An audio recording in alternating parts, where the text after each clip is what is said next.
Welcome to Inquiring Minds. I am Steve Harper, and with me, as always, is my illustrious co-host, Donna Carlin. Donna, how are you doing today? I'm great. And how are you? Great. I'm, having a good day and, ready for this conversation. This is one of the highlights on my schedule today, so I'm excited. What are we talking about today? Are you ready? I don't know. Maybe. I Maybe don't not. I don't know. know. Yeah. Okay, Steve, think of a moment when you had to make a tough decision. What might have happened if you made a different decision? And I'm not going into hindsight as 2020. Mm-hmm. I'm trying to look at how you made that tough decision in the first place, really. What would the consequences have been? And who would you have become because of it? Ooh, that's a tough one. While I think about mine, I'm guessing because you have this question, you've got an example that you could put forth. What is yours? Probably See what one I of, did there? I lobbied it back over the net to you. yeah, thank you so much. I know you're a hockey girl, but hey, I'm a tennis guy. So Oh, we're not talking about hockey. I'm very disappointed in hockey these days. yeah, you're challenged right now, I think, with your Yes, team. we're challenged. I probably one of the toughest decisions I ever had to make was one of the consents I had to give for one of my son's surgeries. I mean, you know that he had 18 Yeah. surgeries over the first 19 years of his life. And this was probably when he was, I think, 16 or 17. So it's a rough age for any Mm. kid. Yeah. Um, and it was a very complex surgery. He was slated to be reconstructed. I'm not going to go into the medical jargon. Um, and 17 hours into the surgery, his surgeon called me and said, "I spent the last 17 hours trying to wade through scar tissue because one of the implants they had to Oh. expand the area so she could operate wasn't in its place with Mm. the area where you inject, and it created scar tissue. So she said we're going to have to operate again in a week, and probably needs skin grafts and everything else to enlarge the area. And so she wanted me to give consent. Michael was 16, 17, and I said I can't do it, which meant letting him come out of anesthesia, stay for X amount of days, because she also had other patients scheduled. Yeah. And you're only allowed, because of law, X amount of long surgeries, and his surgeries are anywhere from 15 to 30 hours each. So you can't have another back to back surgery like that. So once Mm. he was over the threshold for that, she had to wait the week, which meant, me telling him this was not his last surgery. So um, it It'd be was tough. very tough decision to say, no, we have to wait to consult with Michael, which she was not happy with me, the surgeon, Right. because of what that would entail. But I knew that I couldn't become the person that he would not trust because he wasn't part of that conversation. So that was probably the hardest, one of the hardest decisions I've ever had to make. Well, Um, had you made it, what do you think would have been the outcome? if I made it, I would have hated myself, because this is no longer just the surgical area, which was broad Yeah. enough. This would have been his back as well. So you operate on front, arm, legs, and the back as well. How is the kid supposed to sit and be comfortable, sleep? Yeah. It would have been, you put me through hell again. You promised it was my last surgery, and it's not. Yeah. So I would rather have that conversation to say that it was totally out of our control, rather than not trust me because I told them to do it far more extensively. And I think sometimes we're called to make decisions that blindside us, and we could only do the best that we could do at the time. I also feel that if we feel that we're not equipped to make that kind of decision, that a pause and to bring in other opinions to help us with it and to Mm-hmm. have those critical conversations is a better place to be. Yeah. No, that's good. That's a really, really good example. I mean, thank you for sharing that. Obviously you made the right decision in the moment that turned out to be the right one for you and for Michael. And I'm sure that he appreciates the fact that he was part of that process. So that's an empowering decision on your part as well as his part, right? In order to be able to get him involved in the conversation about what's next. And so Yeah, my yeah, hat's off to you on that. Mine is less dramatic because it involves sort of a business partnership and transaction, and without getting into too much detail for fear of getting sued, we had a very difficult unwinding from a partnership, and we had been working on really two ventures together and having some great success. I had been brought in by this partner to help him sell his company, get it ready to sell. And I, through my efforts and through some identification of some of the things that could be done more efficiently and more with a mindset of scaling, sort of opened up his eyes to the possibility that this business could grow and get much bigger and potentially be much more valuable. And at the same time, we were working on another software venture where we were all splitting our time and our attention. But I was carrying the heavy load for the first entity, but I was also carrying the heavy load for the second entity. And we had a situation where uh, I got some press for what I was doing for the first company that really bothered that individual, and they their ego really came at play. And so I I could tell the relationship was changing, the partnership was changing. Couldn't really put my finger on why, and despite best efforts, could never get a real conversation, an honest conversation on the table with this guy. And one day out of the blue, calls me up and says, "Hey, I want to make an offer to you. To you're spending now, maybe 60-40% of your time, and I know you believe more in this software startup that we've started together, that it's got more potential than I believe it has, and I think that I want to get, I want out of that business, but I don't see that we can coexist in the operation if you're spending a lot of time on something you own 100% and you're still dedicating time and resources over here." So it was obvious he wanted to get me out of the first venture to put my efforts towards the second venture, and gave me zero time to make the decision. And on paper I could see all sorts of reasons why not to do it, but on in my mind and in my heart, I believe that the second venture had more potential to go further and do more than we could do together, right? And even though I would be entering into an area that wasn't my strength and wasn't super confident, I had a lot of confidence that I could find the right people to help me get there. And that's a completely different conversation about how that actually worked out, but it's definitely gone well.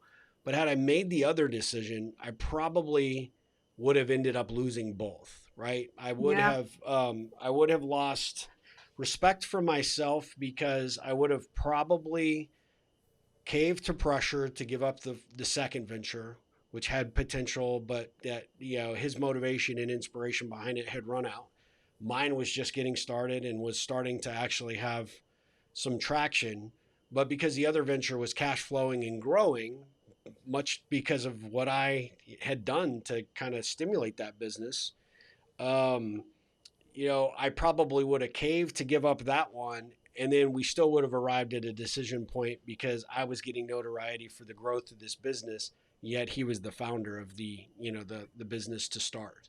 And he didn't like that. Right. And so I would have probably caved and given up on the second venture, stayed with the first venture, and probably we would have reached an impasse, call it 3 to 6 months, right? At some predetermined point in the future where a showdown would have ultimately had to happen, and I would have right. walked away with probably nothing. And me being the way that I am, I'm far more likely to walk away from a situation than to create any kind of conflict, personal or professional or legal. And, I was, it's funny, but I just had this conversation with my wife when we were driving back over the holidays about how the decision made the most sense at the time, and look what we have because of it. So the company that I ended up going with, right, the horse I backed, ended up being, very successful. We just had the best year we've ever had in really uncertain times, thanks to the COVID, right? And we were able to give people Christmas bonuses that nobody ever expected, right? And we we're just so different than we would have been, if I had revisited that decision point 6 years earlier, 5 years earlier. And so grateful I went that direction. And Yeah. I think a lot of times you have to go with your gut in those, those circumstances. And you and I've talked about this before. You can't spend too much time looking in the rearview mirror saying woulda, shoulda, coulda, and trying to second guess or judge the decision we made in the moment. But I do think that there's something cathartic about it when you do go back and look at, hey, at that point when I made the decision to go right versus left, and what has happened since then.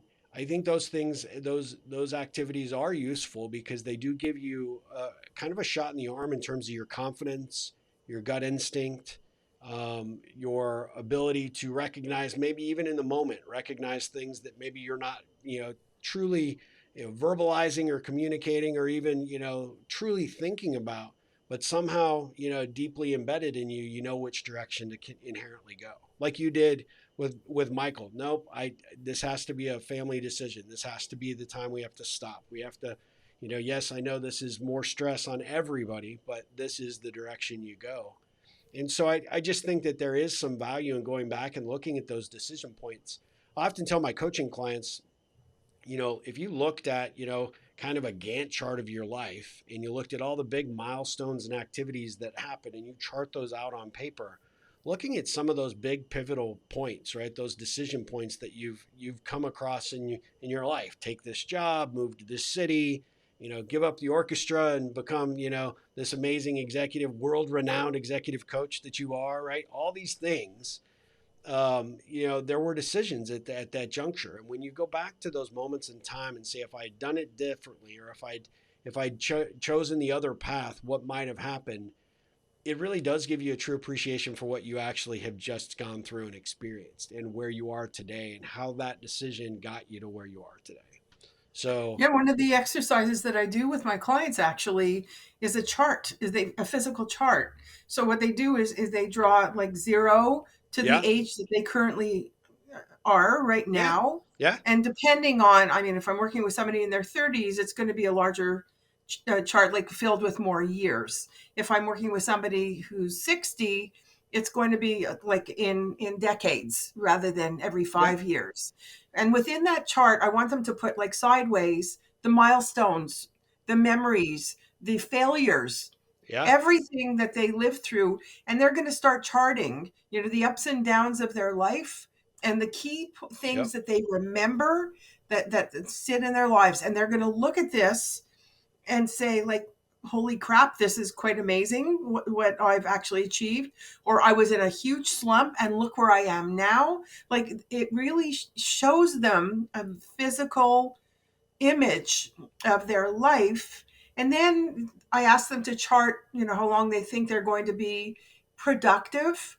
Not how long they're going to live, but how long they think they're going to be productive. yeah, And then they have this place to actually play with.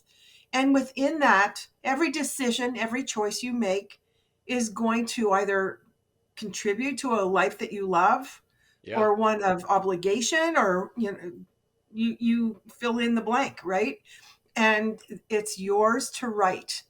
And that is incredibly powerful, because if they have that visible and they look at, if I make this choice, is it going to, lead to that, that point of my yeah, life where I'm content, I'm centered, I'm whatever, again, adjective you want to fill in.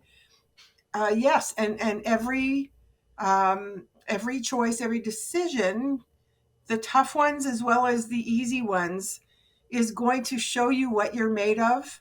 mm-hmm, And it's whether or not it's aligned with your value system or not. And yeah, that's where if you align with your values, your core values, it's not going to steer you wrong.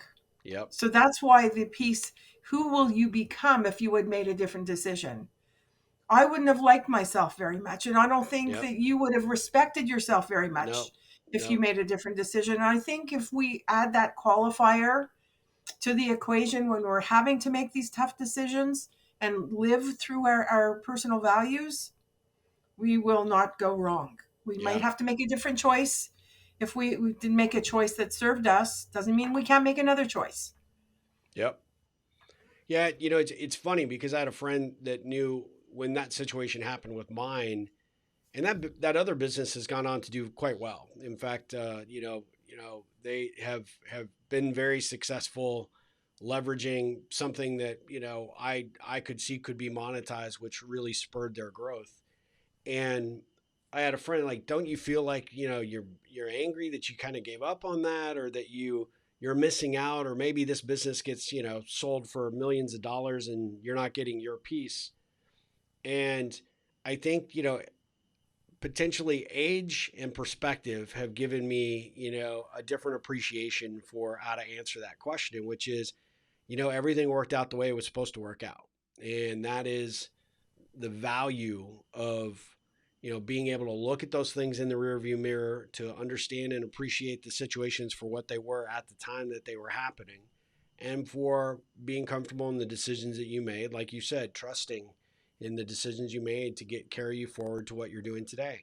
So yeah, if and when that business gets sold for lots of money, I may not be rewarded financially for it, but I will still have pride in the fact that I played a pivotal role in helping it get to where it got.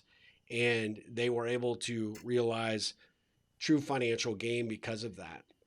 And Yeah. that I encourage that entrepreneur not to give up on his, what he had started, and to realize that there could be so much more. And so for that, to me, is also a payoff. And just because you're not monetarily rewarded, or you don't get the credit necessarily in the press for doing it, you do know, as in I will know in my heart of hearts, that I did play a role, and I will quietly celebrate that victory at that time. So I mean, this is a really interesting, it's a really interesting approach. How would, Donna, if we were gonna tell our audience how to go back and do this for themselves, how would you suggest they do it? Open their journal, map it out. How could they do this, and let us know what the benefit of that activity was, and what they got out of doing this. They just watched Well, us do it live, so yes. It's complicated to do the mapping, verbally, that's for yeah. sure. What I would suggest that they do is take a very tough decision that they're still, thinking and running in their minds. Did I do the right thing? Didn't I do the right Yeah. thing? And add yourself to the equation. Would I have been a better person if I did something differently? Would I have had an impact at all if I did something differently?